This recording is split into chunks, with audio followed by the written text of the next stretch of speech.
जो सुशील सिंधे कभी कांग्रेस और सोनिया गांधी के दुलारे थे, अब उसी सुशील सिंधे का एक ऐसा बयान वायरल चल रहा है जिसको देखकर सोनिया और राहुल जरा भी खुश नहीं होंगे और शायद इस बयान के बाद उनकी राजनीतिक नींव भी हिल जाए।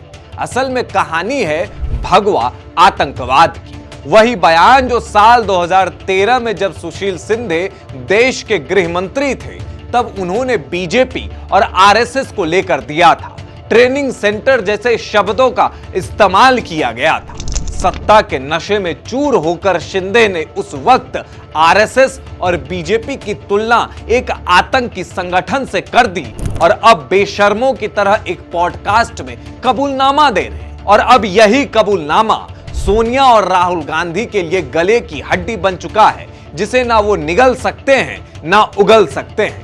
वायरल क्लिप पर बीजेपी से लेकर बीजेपी के कई नेताओं और लोगों ने प्रतिक्रिया दी है। लोग जमकर सुशील सिंधे को कोस रहे हैं और यह जरूरी भी है कि आखिर क्यों भगवा को आतंकवाद से जोड़ा गया और कैसे शिंदे इस बयान को दे सकते हैं, क्योंकि वो तो खुद महाराष्ट्र से आते हैं। शिवाजी महाराज का प्रतीक है भगवा, तो क्या शिंदे ने छत्रपति शिवाजी महाराज का भी अपमान किया? जो व्यक्तित्व तो पूरे हिंदू समाज का गौरव है, वो आतंकी।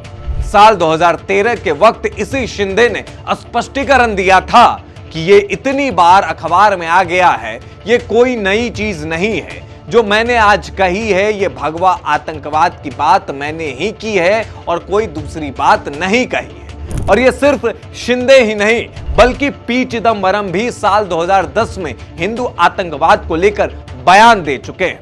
आप ऐसा भी कह सकते हैं कि पी चिदंबरम ने ही हिंदू आतंकवाद यानी भगवा आतंकवाद का नैरेटिव गढ़ा था।